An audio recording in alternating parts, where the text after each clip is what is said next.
తిరుపతిలో ఒక తాగుబోతు హల్చల్ చేశాడు. గోవిందరాజస్వామి ఆలయం గోపురం ఎక్కి కలశాలు ధ్వంసం చేసే ప్రయత్నం చేశాడు. తాను కిందకి దిగాలంటే తనకి మరింత మందు కావాలంటూ డిమాండ్ చేసినట్లుగా తెలుస్తోంది. మనం చూస్తున్నాం, మీరు స్క్రీన్లో చూడొచ్చు. గోపురం పైకెక్కి అక్కడ ఉన్నటువంటి కలశాలను పట్టుకోవడం, వాటిని పీకేసే ప్రయత్నం చేశాడు. ఈ నేపథ్యంలో అక్కడ తీవ్ర గందరగోళం ఏర్పడింది. భద్రతా సిబ్బంది కళ్ళు గప్పి ఆలయం గోడ దూకి లోపలికి వెళ్ళాడు ఒక మందుబాబు. ఆలయం గోపురం ఎక్కి ఫుల్ బాటిల్ ఇప్పిస్తేనే దిగుతానంటూ వాళ్ళకి ఒక షరతు పెట్టినట్లుగా తెలుస్తోంది. తన డిమాండ్ నెరవేర్చకపోతే, తనకు ఒక ఫుల్ బాటిల్ ఇవ్వకపోతే తాను కిందకు దిగనంటూ చెప్పాడట. 3 గంటలు కష్టపడి మొత్తానికి ఆ తాగుబోతుని కిందకి దించారు పోలీసులు. గోపురంపై ఉన్న 2 కలశాలను పాక్షికంగా అతను ధ్వంసం చేశాడట. తెలంగాణ రాష్ట్రం నిజామాబాద్కు చెందిన తిరుపతి అనే వ్యక్తిగా గుర్తించారు. తిరుపతి ఈస్ట్ పోలీస్ స్టేషన్కు తరలించి అతన్ని విచారిస్తున్నారు. భద్రతా సిబ్బంది నిర్లక్ష్యం పైన కూడా భక్తులు ఆగ్రహం వ్యక్తం చేస్తున్నాడు. ఎవరో ఒక వ్యక్తి గోడ దూకి గోపురం ఎక్కే వరకు కనీసం ఎవరు గమనించలేకపోయారా అంటూ భక్తులు ఆవేదన వ్యక్తం చేస్తున్నారు. మరోవైపు ఒక తాగుబోతు మద్యం మత్తులో, అందులోనూ తిరుపతిలో ఆలయం గోపురం మీదకి ఎక్కడం ఏంటి, ఆ పైన ఉన్నటువంటి కలశాలు పట్టుకొని వాటిని చూడండి, మీరు స్క్రీన్లో చూస్తున్నారు, ఎలా పీకేస్తున్నాడో వాటిని పట్టుకొని ఆ పైన ఉన్న కలశాలని. ఎంతో పవిత్రంగా భావిస్తారు గోపురం. ఆలయంలోకి ప్రవేశించే ముందే గోపురాన్ని అలా పైకి చూసి స్వామివారిని చూసినట్లుగానే భావించి దర్శనం చేసుకొని దండం పెట్టుకొని లోపలికి ఎంటర్ అవుతారు. అలాంటిది గోపురం పైకి ఎక్కడమే కాకుండా ఆ పైన ఉన్నటువంటి కలశాలను పీకే ప్రయత్నం చేయడం, కిందకు దిగమంటే నాకు ఫుల్ బాటిల్ ఇస్తేనే నేను దిగుతా, లేకపోతే నేను కిందకు దిగను అంటూ అతను చెప్పాడట. అధికారులు అతనికి ఎంత నచ్చజెప్పే ప్రయత్నం చేసినా, దిగు కిందకు దిగు, మేము ఏదో ఒకటి చేస్తామని చెప్పే ప్రయత్నం చేశారు. అయినా సరే అతను మాట వినలేదు. ఎంతసేపటికి వినలేదు. సుమారుగా 3 గంటల సమయం పట్టినట్లుగా తెలుస్తుంది. మీరు స్క్రీన్లో చూస్తున్నారు ఆ వ్యక్తిని. అతని పేరు కూడా తిరుపతే.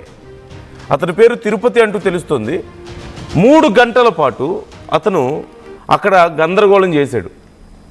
అతన్ని కిందకు తీసుకురావడానికి 3 గంటల సమయం పట్టింది. అధికారులు వెంటనే పరిగెత్తుకుంటూ పైకి ఎక్కలేరు కదా, సాధారణంగా నా బిల్డింగ్ మీదకి ఎక్కినట్లు. అది గుడి గోపురం. అతన్ని కన్విన్స్ చేద్దామంటే అతనేమో నాకు ఫుల్ బాటిల్ ఇస్తేనే నేను దిగుతానని చెప్పేసి గొడవ చేశాడట. ఫుల్ బాటిల్ కోసం గోపురం ఎక్కడం ఏంటి? సో ఈ అంశానికి సంబంధించి మనం డీటెయిల్స్ తెలుసుకుందాం. సురేష్ జాయిన్ అవుతున్నారు, మా ప్రతినిధి. ఒక్కసారి ఆ వీడియోకి సంబంధించిన ఆడియో చూద్దాం, ఏమంటున్నాడో అతను చూద్దాం ఒకసారి. ఎవరు చంపేస్తున్నారు? అది ఎవరు? సార్ సార్ ఒక్క నిమిషం సార్, వాడు దొంగ ఉన్నాడు సార్ వెనకాల ఏ ఊరు మీది? ఏ ఊరు? ఎందుకు ఎక్కినవరా పైకి? ఆదిలాబాద్ జిల్లా సార్. అది ఎందుకు ఎక్కినావు పైకి? పైగా సార్ ఎవరు చంపేస్తున్నారు? అది ఎవరు? ఎవరు మేడము? ఫుల్ ఇస్తే కానీ దిగనన్నావంట. దేవుడి పైకి ఎక్కడం కరెక్ట్ కాదు కదా? తప్ప కదా? తప్పుకున్నట్టే కదా? తప్పుకున్నట్టు అటు ఎక్కడం కరెక్ట్ కాదు కదా? కాదు రే, తప్పకూడదు కదా? సో అతను చూస్తున్నారు కదా, ఎందుకు ఎక్కావంటే 90 మందు కావాలని చెప్పి మాట్లాడుతున్నాడు. అతనే చెప్తున్నాడు నేను ఇలా ఎక్కానని. కాకపోతే అతని బిహేవియర్ చూస్తుంటే కొంచెం అనుమానాస్పదంగా ఉంది. అతనికి ఏమన్నా మానసిక సమస్యలు ఉన్నాయేమో అనే అనుమానం కలుగుతుంది. అతని మాట తీరు కానీ అతని బిహేవియర్ కానీ సహజంగా 3 గంటల సేపు, ఒకవేళ మద్యం తాగినా 3 గంటల సేపు ఆ మత్తులో ఉండడం అనేది సహజంగా ఉండదు, తగ్గుతుంటుంది. అట్ ది సేమ్ టైం అంత హైట్లో ఉండడం, చుట్టూ పోలీసులు ఉండడం, ఆ భయంలో ఇంకా తొందరగా నార్మల్ అయ్యే అవకాశాలు ఉంటాయి. ఒకవేళ కిందకు వచ్చి ఆఫ్టర్ 3 hours కిందకి దిగినప్పటికీ కూడా అప్పటికే పూర్తిగా మద్యం మత్తుల నుంచి బయటకు వచ్చి ఉండాలి. ఖచ్చితంగా పోలీసులు పట్టుకుంటే ఎంతో కొంత భయం కనిపిస్తుంది అతనిలో. కానీ ఇక్కడ ఆ వ్యక్తిలో ఆ భయం ఏం కనిపించడం లేదు. చాలా సాధారణంగా నవ్వుతూ కొంత క్రేజీగా కనిపిస్తున్నాడు వ్యక్తి. డీటెయిల్స్ తెలుసుకుందాం. సురేష్ జాయిన్ అవుతున్నారు, మా ప్రతినిధి. సురేష్, అసలు ఏం జరిగింది అక్కడ? ఆ వ్యక్తి చూస్తుంటే కొంచెం డిఫరెంట్గా కనిపిస్తున్నాడు, అంటే మానసికంగా ఏదో సమస్య ఉన్నట్లుగా కనిపిస్తున్నాడు. He is not normal. So details ఎలా ఉన్నాయి?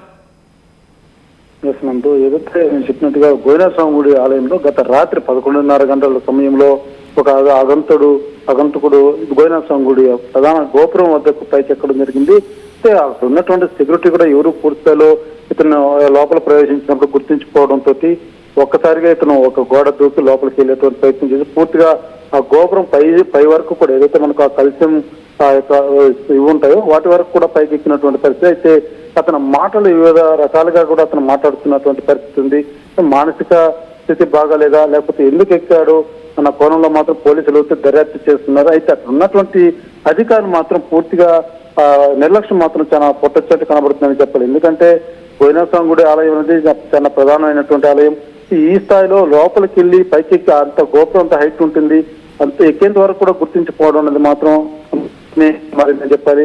అదే రకంగా ఆ సమాచారం తెలుసుకున్న వెంటనే గుర్తించిన తర్వాత వెంటనే ఫైర్ సిబ్బంది కావచ్చు, ఇటు పోలీసులు కావచ్చు అతన్ని దించేందుకు దాదాపు 3 గంటల పాటు సమయాన్ని కేటాయించిన పరిస్థితి ఏర్పడింది. ఎందుకంటే చాలా హైట్ తో కూడుకున్నటువంటి గోపురం పైకి ఎక్కిన అతన్ని దించాలంటే అతను ఏది కూడా వీళ్ళు చెప్పేటువంటి మాటలు అతను ఈనటువంటి పరిస్థితిలో లేడు.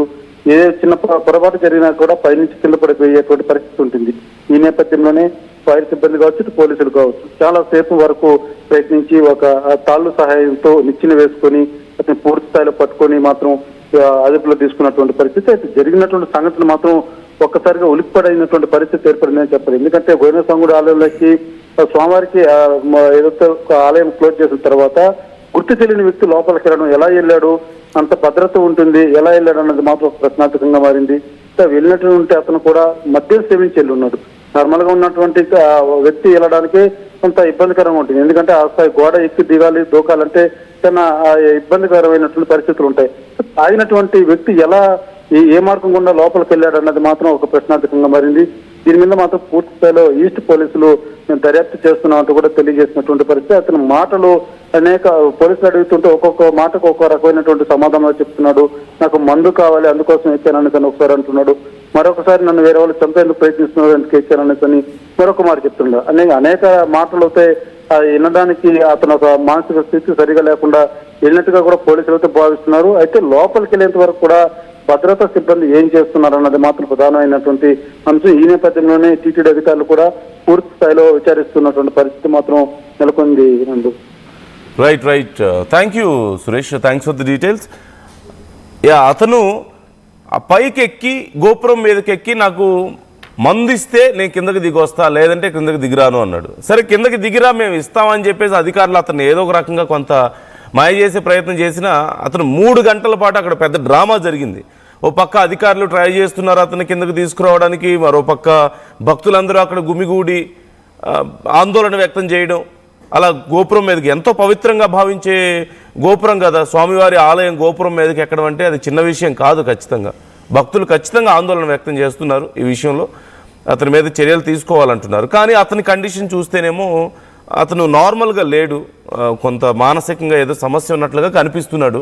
ఎందుకంటే మనం ఇంతకుముందు మాట్లాడుకున్నట్లుగా ఒకవేళ మద్యం మత్తులో ఉన్నా అంతసేపు అదే మత్తులో ఉండడం కష్టం.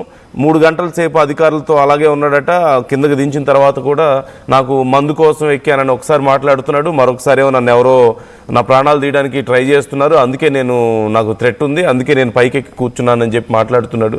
ఇవన్నీ ఒక ఎత్తు అయితే అలా ఇష్టం వచ్చినట్లుగా గోపురం ఎక్కడం అనేది కూడా తప్పు. సామాన్యంగా స్వామివారి భక్తులు ఎవరు అలా చెయ్యరు. అతను ఖచ్చితంగా మానసికంగా ఏదో సమస్యతో బాధపడుతున్నట్లుగా అర్థమవుతుంది. సో ఇందులో మీ అభిప్రాయాలు ఎలా ఉన్నాయి? అంశానికి సంబంధించి అతని మీద విచారణ చేస్తున్నారు, చర్యలు తీసుకునే అవకాశాలు కనిపిస్తున్నాయి. వాళ్ళ కుటుంబానికి సంబంధించి డీటెయిల్స్ తీసుకొని వారిని కాంటాక్ట్ చేసి వారితో కూడా మాట్లాడే అవకాశాలు చాలా క్లియర్గా కనిపిస్తున్నాయి. అండ్ కొంతమంది కామెంట్స్ చేస్తున్నారు, రామకృష్ణ కామెంట్ చేస్తున్నారు అతన్ని వదలకూడదు అని చెప్పి, చర్యలు అయితే తీసుకోబోతున్నారు.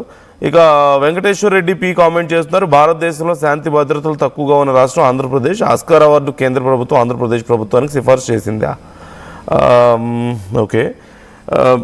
వెంకటేశ్వర రెడ్డి అగైన్ కామెంట్ చేస్తారు, సంపద సృష్టి చిన్న తరహా పరిశ్రమ క్రింద ప్రతి ఇంట్లో మద్యం తయారీ పరిశ్రమ. ఓకే, గవర్నమెంట్ని అక్కడ విమర్శిస్తున్నారు, శాంతి భద్రతలు కరువయ్యాయని చెప్పేసి.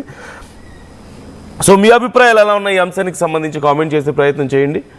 మరొకసారి నేను క్లియర్గా అక్కడ మీకు వీడియో చూపిస్తున్నాను. And I would like to show you that again మరింత క్లియర్గా. ఆడియో ఒకసారి విందాం. ఏ ఊరు మీది? ఏ ఊరు? ఎందుకు ఎక్కినావు పైకి? ఆదిలాబాద్ జిల్లా సార్. అది ఎందుకు ఎక్కినావు పైకి? పైగా సార్ తీసుకెళ్ళండి. ఎవరు చంపేస్తున్నారు?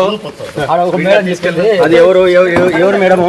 దిగనన్నావంట ఫుల్ ఇస్తే కానీ దిగనన్నావంట ఫుల్ గా సార్ 90 మంది అడిగినా ఫుల్ గా 90 మంది అడిగినావా? దేవుడి పైకి ఎక్కడం కరెక్ట్ కాదు కదా? తప్పే అని చెప్పి సార్. తప్ప కదా? తప్పుకున్నట్టే కదా? సార్ తప్పుకున్నట్టే అటు ఎక్కడ కరెక్ట్ కాదు కదా? కాదు రే తప్పకూడదు కదా? సార్ ఒక్క నిమిషం సార్ వాడు దొంగ ఉన్నాడు సార్ వెనకాల.